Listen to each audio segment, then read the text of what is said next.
दूध चूने लगता था और अपनी छाती से लगाकर इनके मुंह में अपना स्तन देखे इनके मुखार बिंद का दर्शन करती है। बड़े बड़े नेत्र मुस्कराते हुए, छोटे छोटे दांत, लाल लाल होंठ, माता देखकर परमानंद का अनुभव करते थे। एक बार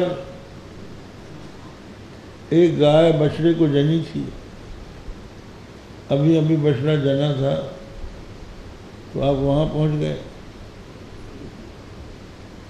और वो भी जिनिस जैसा 4 पैर से चलने वाला था, उसके भी 4 पाँव थे। इनने भी सोचा हम भी 4 पाँव वाले हैं, तो उसकी पकड़ ली पूँछ और वो भागा। जब बछड़ा भागा तो ये उसके साथ भाग नहीं पाए, तो घिसटने लगे। तो बहुत सी गोपियाँ इनकी बाल लीलाएं देखने के लिए घर द्वार छोड़ के वहाँ आ जाती थी। जब वो देखी कि ये अब घिसट रहे हैं तो हाथ ताली बजा के हंसती, क्या बढ़िया लीला हो रही है। इस तरह भगवान ने बाल लीला का सुख अपनी माताओं को और गोपियों को प्रदान किया। थोड़े दिनों के पश्चात इनके पैर सीधे हो गए। जब पैर सीधे नहीं थे तब तो ये हालत थी।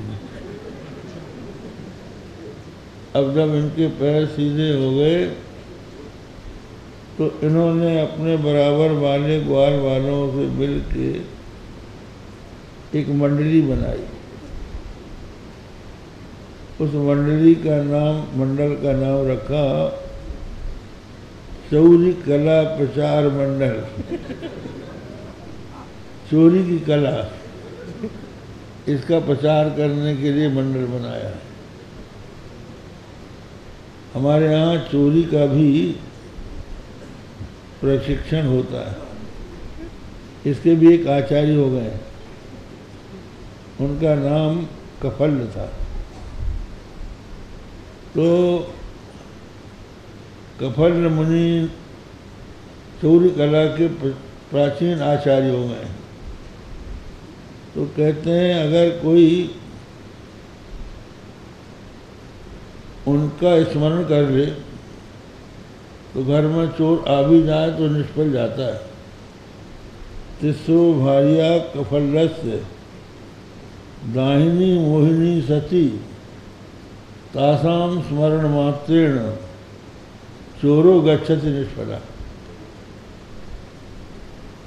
कफल मुनि की 3 पत्नियां थीं। एक का नाम दाहिनी, दूसरी का नाम मोहिनी, तीसरे का नाम सती।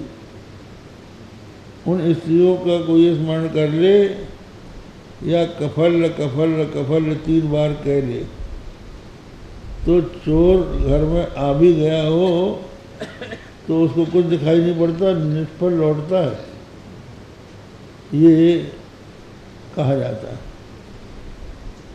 ऐसे एक बार हुआ, हम वहाँ थे शाकंभरी में और हम यही सुना रहे थे कफल कफल कफल।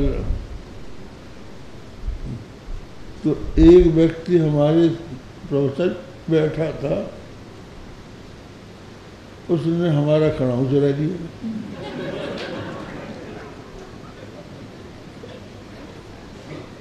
हम खड़ाऊ उतार के गए थे, वो उसने दे दिया कि देखें इनका मन। तो वो अब हम प्रवचन करके उठे तो खड़ाऊ को पता नहीं। हमने कहा ठीक है, अभी कफल महाराज की कृपा हो गई। तो दूसरे दिन वो आया जिसने खड़ाऊ उठाई थी। दूसरे दिन वो खड़ाऊ लेके आया, बोला महाराज तुम्हारे मंत्र में कोई शक्ति नहीं। हम कहा भाई क्या बात? क्या खड़ाऊँ हमने चुराया था और हमारा विचार था कि इसको जला दें, लेकिन हमने इसलिए नहीं जलाया कि आपको बताएं कि आपके मंत्र में कोई शक्ति नहीं है। तो हमने कहा हमारे मंत्र में अगर शक्ति न होती तो तू बताने क्यों आता?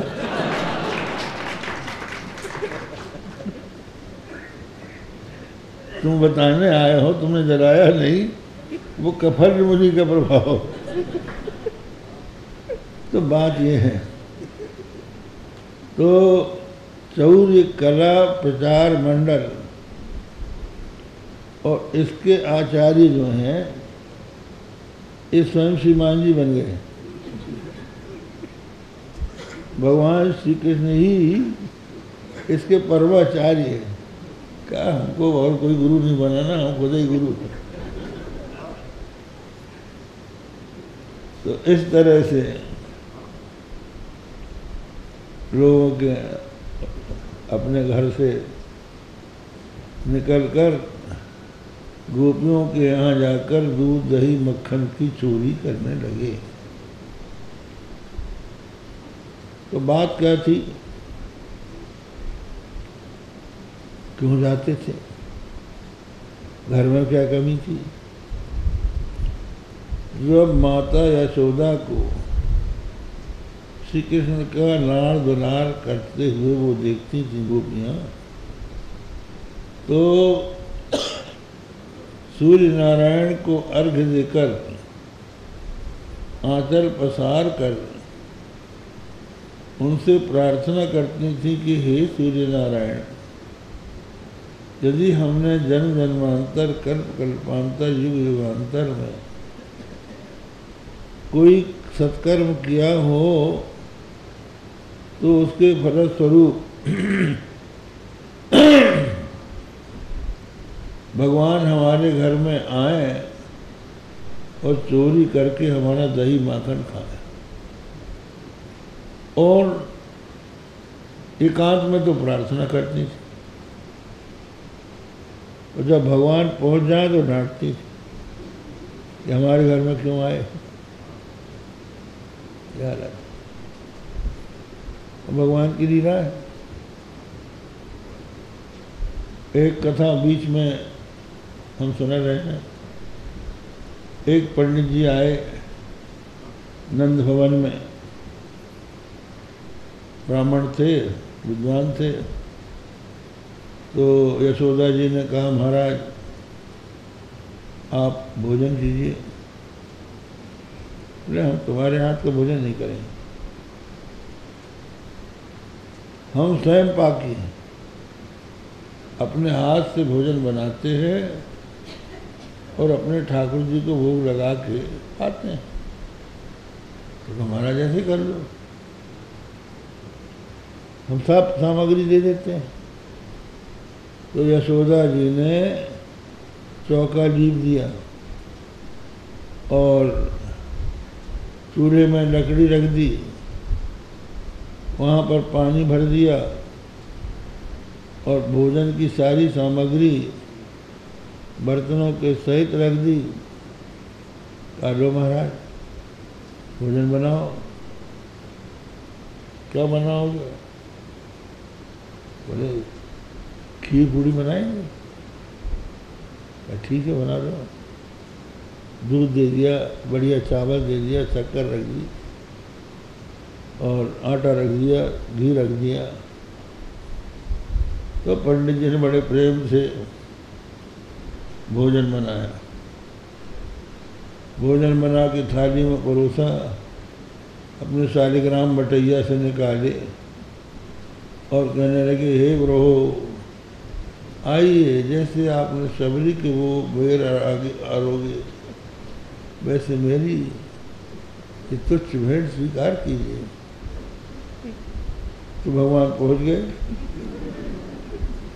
और खाने लगे। वो तो आँख मूंद के प्रार्थना कर रहे थे, आँख खोली तो ये खाते हुए दिखाई पड़े। अरे अरे यशोदा, तेरे बेटे ने हमारा भोजन जूठा कर दिया, अब हम नहीं खाएंगे। कहा महाराज गलती हो गई, कृष्ण को अलग किया और फिर बर्तन मांग के दोबारा फिर बनवाया। उसके बाद फिर पंडित जी ने जैसे ही भोग लगाया, आंख मूंद के प्रार्थना की, फिर पहुंच गए जाने कहाँ से। अब तो पंडित जी कहने लगे कि तू मुझे भोजन नहीं कराना चाहती, मुझसे भोजन बनवा के अपने बेटे को खिलाना चाहती, हम जा रहे हैं, हम भूखे जाएंगे। तो फिर माता जी ने अनुनय विनय करके फिर बनवाया और श्री कृष्ण भगवान से कहा कि बेटा तो ये पंडित जी को क्यों तंग करता है, क्यों इनका भोजन जूठा कर देता है, अपने घर में कोई कमी थोड़ी है। भगवान बोले मैया ये इतने प्रेम से बुलाता है कि मुझसे रहा ही नहीं जाता, बहुत ही प्रेम से बड़ी श्रद्धा से मुझे बुलाता है। तब पंडित जी की आंख खुली कि अरे जिनको मैं बुला रहा हूँ वो ही तो है ये। तो लोटपोट हो गए, भगवान का प्रसाद स्वीकार किया। तो पहले ऐसे होता है, न समझी में डांट देते हैं। एक बार किसी गोपी के यहाँ पहुँचे तो वहाँ मक्खन की मटकी रखी थी, उसको उठाया और अपने बैठ गए, बीच में मटकी रख के मक्खन निकाल निकाल के खा रहे थे। ग्वाल वाल भी खड़े थे। गोपी आ गई, कहीं बाहर गई थी, वहाँ से लौट के तो उनको देखकर बोली रे रे नंद शिशो, रे रे नंद शिशो किमत्र भवने। अरे नंद के बालक, नंदलाल मेरे घर में कैसे आया तू? तो तुरंत बहाना कर दिया, मातुर्भयादागतः। गोपी आज मेरी मैया मुझसे बहुत नाराज हो गई, मारने दौड़ी थी, तो उसके डर से यहाँ आके छिपा हूँ। अच्छा तो तू अपनी माँ के डर से छिपा है? कहा हाँ। तो ये जो ग्वाल बाल खड़े हैं ये के ये कौन है? बोले मैं जानता था कि मैं जब तेरे घर में आऊँगा तू चोरी लगाएगी, तो मैं गवाह लेके आया हूँ। इनसे पूछ ले मैंने अगर कुछ खाया हो तो। ममसा क्षीणो बद सके किंग गुहितम जंगयो। अच्छा ये गवाह है, लेकिन गवाहों की जरूरत तो तब पड़े जबकि हम प्रत्यक्ष न देख लें। ये तुम्हारे दोनों जांग के बीच में क्या छिपा है? चौर्यम नाथ कृतम मयात सुमुखे मार्जार संरक्षितम। हे सुमुखे मैंने चोरी नहीं किए हैं। मैं जब तेरे घर में आया तो एक बिल्ली आ गई और तेरा मक्खन खाने दौड़ी। तो मैंने सोचा कि इसके घर में आए हैं बेचारी का नुकसान न हो जाए, तो हमने यहाँ रखा, उसको खूब हटाया, हटी नहीं, तो यहाँ अपने दोनों हाथ में दोनों पैरों के बीच में छिपा के बिल्ली से बचा रहा हूँ। अच्छा लेकिन ये तो बताओ तुम्हारे मुंह में जो नवनीत लगा है, मक्खन लगा है, ये कैसे लगा है? लग्नम किम नवनीत मत बदने। अपने आपके मुख में नवनीत कैसे लगा है? तो बोले तुम्हारे घर का नहीं है। लग्नम यशोदा करात। मैया हमको स्वयं मक्खन मिश्री खिला रही थी, खिलाते खिलाते तो नाराज हो गई थी, तो उसी के हाथ का लगा हुआ है। वो हंसी और ये वहाँ से भागे। इस तरह से गोपियों के यहाँ जाकर ये दही माखन की चोरी करते थे।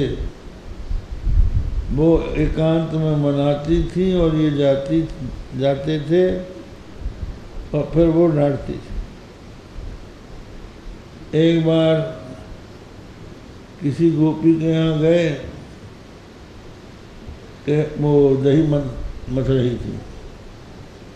कहने लगी कि सखी, कहने लगे मैं एक सा माखन दे दे। क्या लगा ऐसे नहीं मिलेगा,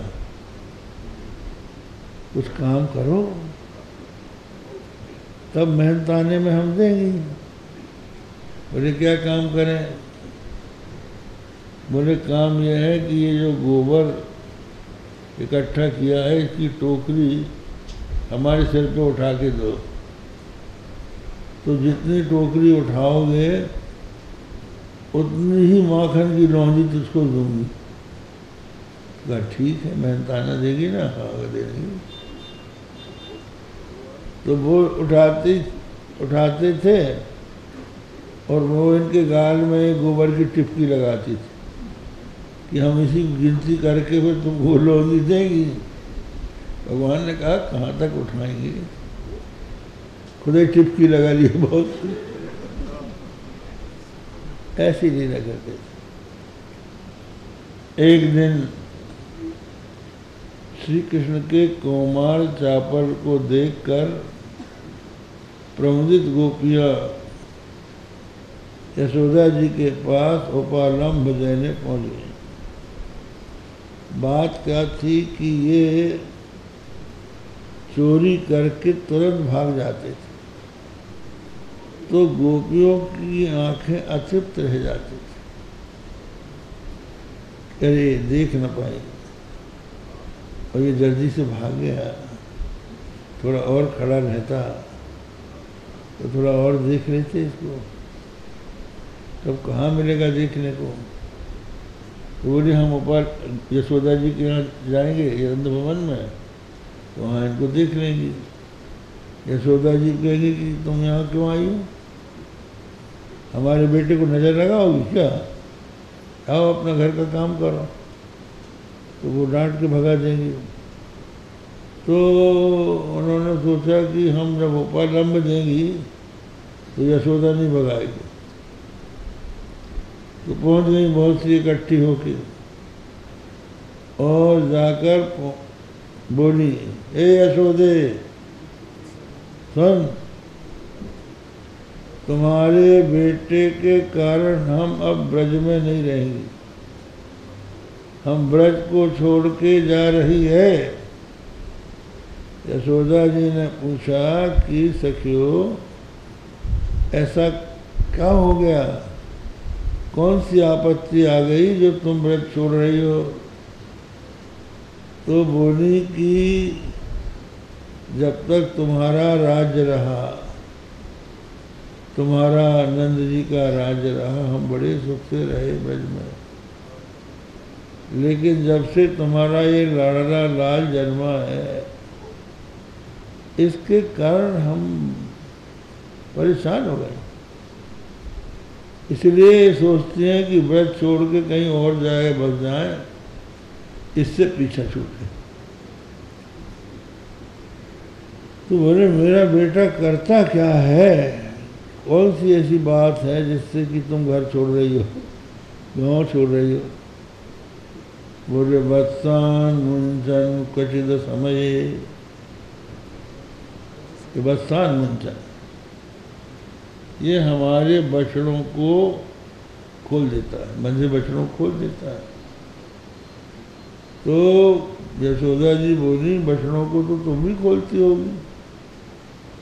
बोले दोहन काल में खोलें तब तो ठीक है, गाय के दोहन काल के पहले ही बछड़ों को खोल देता है तो वो सारा का सारा दूध पी जाता है, हमारे लिए दूध बचता ही नहीं है। वत्सान मुंचन क्वचिद समय, तो कहा छोटा सा बालक है, डांट दिया करो। कहा कि ये डरता नहीं है। क्रोश संजात हासा, जब हम क्रोध करती हैं, डांटती हैं, आंख दिखाती है, तो ये डरने की बात दूर ताली पीट के हंसता है, ये डरता नहीं।